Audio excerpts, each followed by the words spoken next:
KP college of arts and science में आप सभी विद्यार्थियों का मैं भरत कोराना बहुत अभिवादन और आभार प्रकट करता हूं। प्यारे विद्यार्थियों, प्यारे मित्रों, आज हम पढ़ेंगे हिंदी ग्रामर का एक टॉपिक जिसका नाम है वचन। बहुत सरल सा और सामान्य से टॉपिक है, परंतु अक्सर राजस्थान भर्ती के जितने भी पेपर होते हैं उसमें से एक दो प्रश्न बनता है, तो बात करते हैं इस छोटे से वीडियो में। प्यारे दोस्तों, वचन का अर्थ होता है संख्या से ना।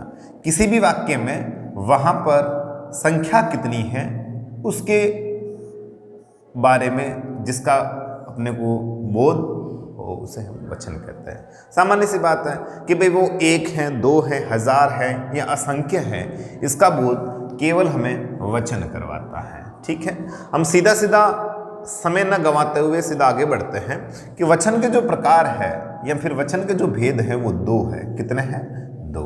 आपको पता ही होगा, पहला जो है वो है एक वचन और दूसरा जो प्रकार है वो है बहुवचन। ठीक है साहब। अब एग्जाम में अक्सर ये सवाल बहुत बार आ गया और स्पेशली एसआई और एलडीसी में ये सवाल आता है कि वधु और अधिक कौन सा है, इसमें वधु कौन सा है और अधिक कौन सा है। तो प्यारे विद्यार्थियों, इसको पहचानने का एक तरीका है, पहले बहुत लिख दीजिए और बहुत का मतलब अधिक होता है, फिर इस त को काट दीजिए तो ये तो अधिक हो जाएगा और पीछे रहा जो बड़ा हो वो वधु हो जाएगा। ठीक है, ये सवाल आ चुका है, एलडीसी में भी आ चुका है और ये सवाल है जो एसआई में भी आ चुका है। आगे बढ़ते हैं तो ये पता लगता है जहां पर कि संख्या कितनी है वो वचन के द्वारा पता चलता है। इसके दो भेद होते हैं, एक होता है एक वचन और दूसरा होता है बहुवचन। संस्कृत में वचन तीन होते हैं, परंतु हम यहाँ संस्कृत नहीं पढ़ रहे हैं, हम बात कर रहे हैं हिंदी ग्रामर के वचन के ऊपर। तो पहला है एक वचन, अर्थात जहां पर केवल एक का बोध होगा, यानी उसमें एक ही है वो एक वचन के संबंधित है, और जहां पर दो से अधिक कितनी भी संख्याओं का जहां बोध होगा उसको हम बहुवचन के दायरे में लाएंगे। ठीक है, जैसे लड़का।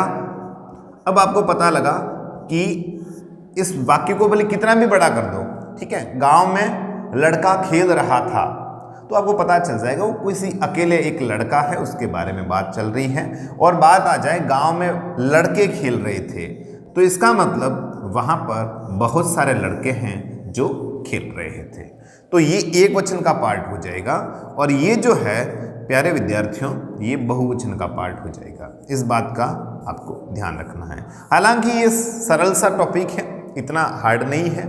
अब बात आती है कुछ ऐसे शब्द जो हमेशा एक वचन में ही रहते हैं और कुछ ऐसे शब्द जो नित्य बहुवचन के रूप में काम आते हैं। ठीक है, तो वो प्रश्न है आपकी एग्जाम की दृष्टि से बहुत ज़्यादा महत्वपूर्ण है और वो अक्सर आपके एग्जाम में आते हैं। जैसे कुछ ऐसे शब्द हैं जो नित्य एक वचन में काम आएंगे।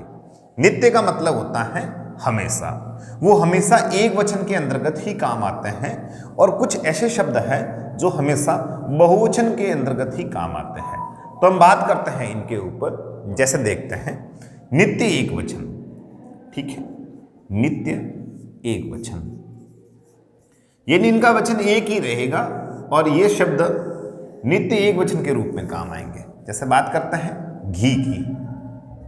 जो घी शब्द है इसका जैसे आप करें लड़का का लड़के कर दिया, बदल दिया, इसको बहुवचन में कर दिया, परंतु इस घी का घी ही होता है, घीओ नहीं होता, घीओ नहीं होता। कुछ भी परिवर्तन नहीं होगा इसके अंतर्गत, किसी भी तरह का कोई विकार नहीं आएगा। हाँ, यह है कि इसके आगे कुछ संख्या आ सकती है, 2 किलो घी, 1 ग्राम घी, थोड़ा सा घी, बहुत सारा घी, विशेषण के रूप में कुछ भी आप कर सकते हैं परिवर्तन, परंतु जो घी शब्द है मूलतः घी घी में ही रहेगा। इसलिए ये जो है नित्य एक वचन का उदाहरण माना जाएगा। जैसे बात करते हैं हम दूध की, तो दूध है, दूध नित्य एक वचन में ही काम आएगा क्योंकि दूध का दूधो नहीं होता। जरूर आपने एक लोकोक्ति एक सुनी होगी, दूधो नहाओ पूतो फलो। अगर आप प्रेमचंद जी को पढ़ेंगे तो वहां पर ये आया हुआ है कि दूधो नहाओ और पूतो फलो, आशीर्वाद के रूप में कहते हैं पूतो फलो। ठीक है, तो वहां पर ये जरूर देखने को मिलेगा, परंतु दूध ही रहता, दूध का दूधो नहीं होता। ये तो अपने एक व्यवहारिक भाषा के अंतर्गत इसको बना करके बताया है, परंतु दूध ही रहता है। इसके विशेषण के रूप में आप बहुत सारी संख्या को आप लिख सकते हैं। ठीक है, अगर परिमाणवाचक में बताते हैं तो भी इसको लिख सकते हैं, परंतु दूध है ये नित्य एक वचन का एग्जाम्पल है। बात करेंगे पानी की। पानी का भी पानी नहीं होता, पानी ही रहता है। कभी ब्लू है ब्लू, पानी हो जाता है, परंतु पानी ही रहता है। तो इसका मतलब पानी भी नित्य एक वचन का उदाहरण है। ठीक है, जैसे तेल, तो तेल भी नित्य एक वचन का उदाहरण है। तेल में आप परिवर्तन नहीं कर सकते, इस शब्द को जिस प्रकार से लिखा हुआ है वैसे ही लिखेंगे और नित्य एक वचन में काम आएगा। तो अब थोड़ा सा आप दिमाग लगाइए और मैं भी लगा रहा हूं कि देखो, घी, दूध, पानी और तेल, ये सब परिमाणवाचक किसके अंतर्गत आ रहा है? परिमाणवाचक के अंतर्गत, अर्थात ये सब लिक्विड चीजें हैं। आपने संज्ञा पढ़ी होगी, संज्ञा के अंतर्गत आपने जातिवाचक पढ़ी होगी, और जातिवाचक के दो भाग है, एक है समूहवाचक और दूसरा है द्रव्यवाचक। तो ये सब द्रव्य चीजें हैं, लिक्विड चीजें हैं। तो आप कह सकते हैं कि लिक्विड जो चीजें होती हैं वो नित्य एक वचन होती हैं। ठीक है, पहला बिंदु। दूसरी बात कि आप देखेंगे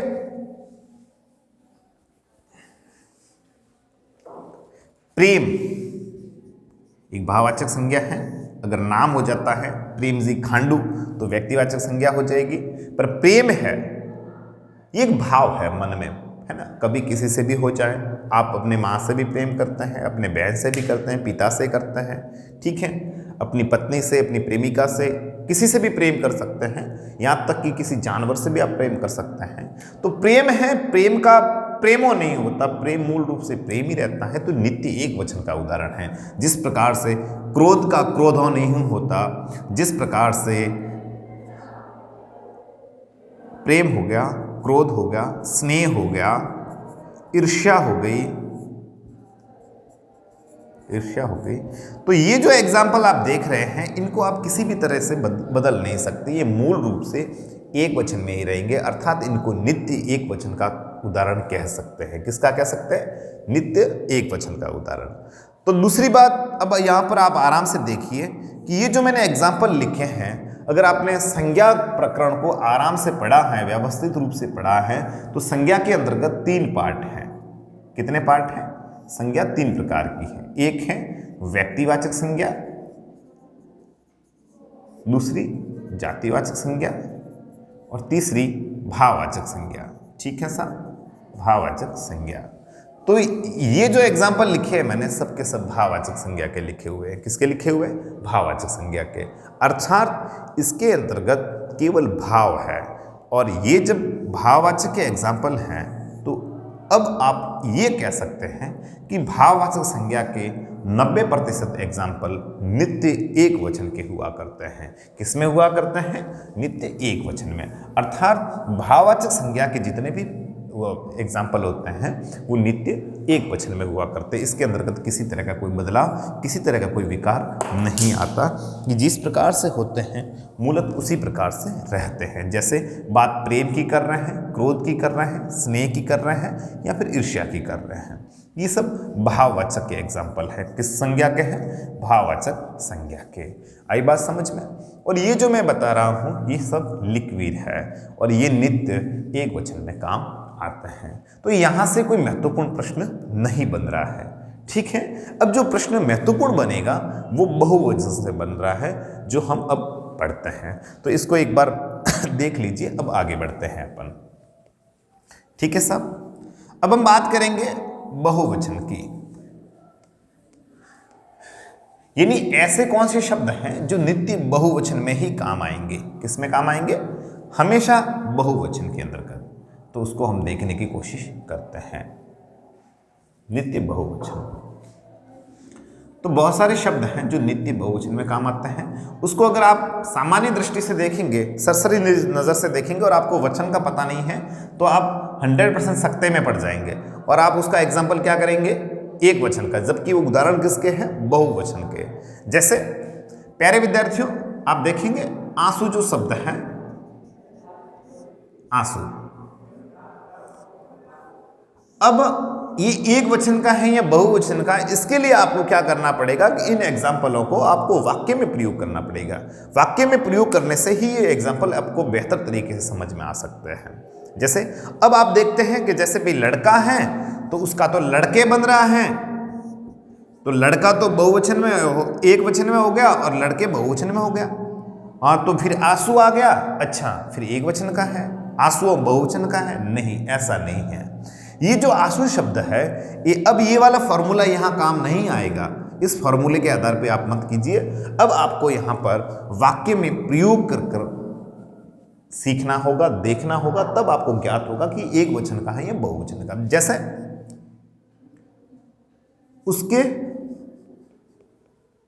उसके आंसू निकल गए, उसके आंसू निकल गए, उसके आंसू निकल गए, ठीक है। अभी जो आंसू शब्द है, आंसू तो आंसू ही रहा, पर यहां पर गए आया शब्द, गया नहीं। गया होता तो एक वचन होता, और गए हैं तो पता लग रहा है कि ये बहुवचन का एग्जाम्पल है। किसका एग्जाम्पल है? बहुवचन का।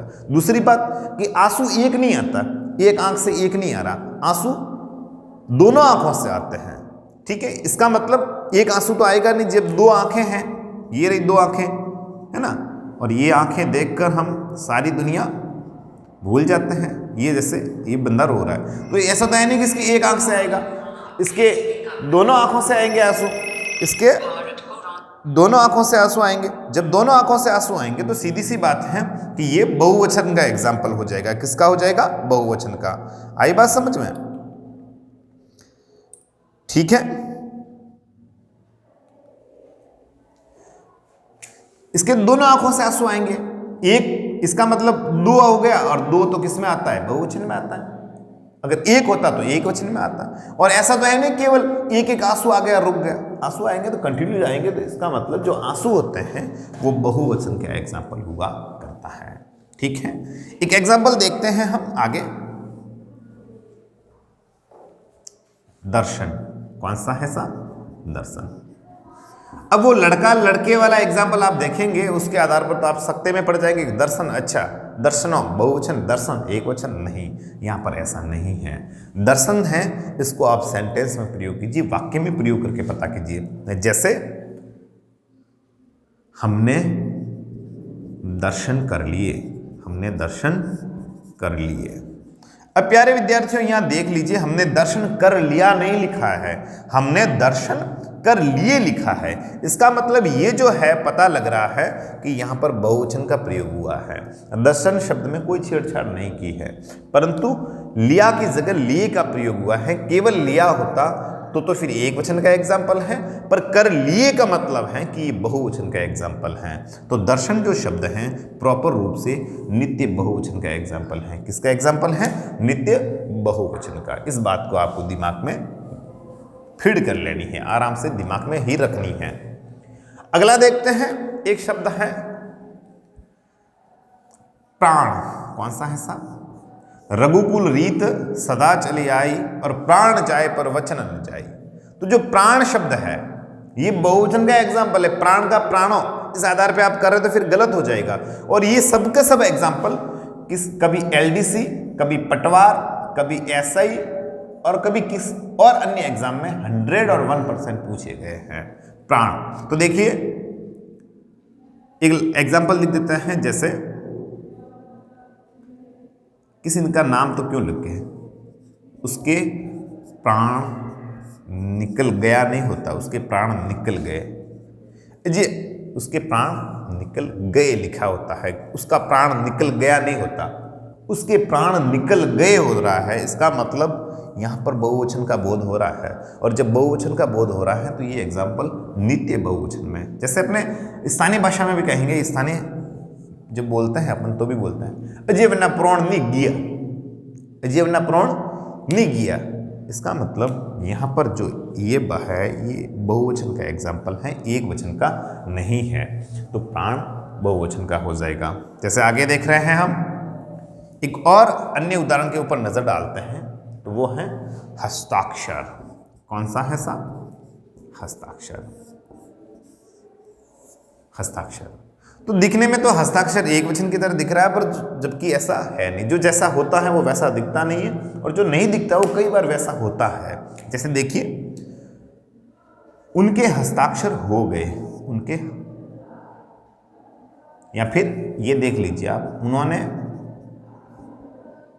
उन्होंने की जगह उसने भी लिख सकते हैं, उसने हस्ताक्षर कर दिए, हस्ताक्षर कर दिए। उसने हस्ताक्षर कर दिया नहीं लिखा हुआ, उसने हस्ताक्षर कर दिए। इसका मतलब दिए के आधार पर आप पता करेंगे कि यहाँ पर बहुवचन का एग्जाम्पल है। किसका एग्जाम्पल है ये? बहुवचन का बोध हो रहा है। भले वो एक दस्तखत कर रहा हो, भले 100 कर रहा हो, फिर भी वो बहुवचन के अंतर्गत ही काउंट होगा, एक वचन के अंतर्गत काउंट नहीं होगा। तो आंसू, दर्शन, प्राण, हस्ताक्षर। आगे देख लीजिए, बाल। क्या है साहब? बाल। ठीक है, बालों की कटिंग नहीं बोलते, बाल कटिंग बोलते हैं, है ना। बाल ऐसा लिखा हुआ मिलता है किसी दुकान पे, बालों की कटिंग की दुकान, नहीं ना, बाल कटिंग की दुकान। तो बाल है प्रॉपर रूप से बहुवचन का एग्जाम्पल है। जिस प्रकार से एक एग्जाम्पल बना करके देख रहे हैं, रामू ने बाल कटवाए। ठीक है, रामू ने बाल कटवाया नहीं है, बाल कटवाया होता तो एक वचन हो जाता, कटवाए इसका मतलब बहुवचन है। तो ये जो बाल है प्रॉपर रूप से नित्य बहुवचन के अंतर्गत काम आ रहा है। नित्य किस में काम आ जाएगा? बहुवचन के अंतर्गत। ऐसे बहुत सारे एग्जाम्पल हैं जो बहुवचन का बोध करवाते हैं, और ये नित्य बहुवचन में ही प्रयोग होते हैं। इस बात का आपको विशेष ध्यान देना है। ठीक है, और कुछ जो एग्जाम्पल है जो मैंने पहले बता दी कि वो नित्य एक वचन में काम आते हैं, परंतु ये जो आपके एग्जाम की दृष्टि से बहुत ही ज़्यादा महत्वपूर्ण है ना, बहुत ज़्यादा महत्वपूर्ण है कि ये हमेशा बहुवचन के अंतर्गत ही काम आएंगे। जैसे लोग हो गया, लोग आ गए, तो लोग सबसे आप ये मत डर जाना कि भाई लोग, अच्छा लोगो, लोग एक वचन, लोगो बहुवचन नहीं। लोग हैं वो प्रॉपर रूप से बहुवचन के अंतर्गत ही आएगा, और वो भी कौन सा? ये सब नित्य बहुवचन के एग्जाम्पल है। किसके हैं साहब? नित्य बहुवचन के। इसके अंतर्गत किसी तरह का कोई बदलाव नहीं होता, और हमेशा हमेशा के लिए ये नित्य बहुवचन के अंतर्गत काम आएंगे। तो दोस्तों, वीडियो किस प्रकार से लगा अपने कमेंट बॉक्स में जरूर राय दीजिए, और भी हम आपके कमेंट के आधार पर सुधार करेंगे। आज एक कमेंट आया है कि आप छंद और अलंकार का एक वीडियो बनाएं, तो दोस्तों मेरी पूरा प्रयास रहेगा कि मैं छंद और अलंकार का बहुत जल्दी वीडियो बना करके आपके सामने पेश करूंगा। और आपके सुझाव हमें मिलते रहते हैं, आपके सुझाव हमारा ताकत है, आपके सुझाव हमारा सामर्थ्य है, हमें अच्छा लगता है, और हम सुधार भी करेंगे आपके सुझावों के आधार पर। तो बने रहिए हमारे साथ, और YouTube चैनल को सब्सक्राइब भी करते रहिए। मिलते हैं अगले वीडियो में, तब तक के लिए मैं भरत कोराना लेता हूँ विदा। शुक्रिया, शब्बा खैर।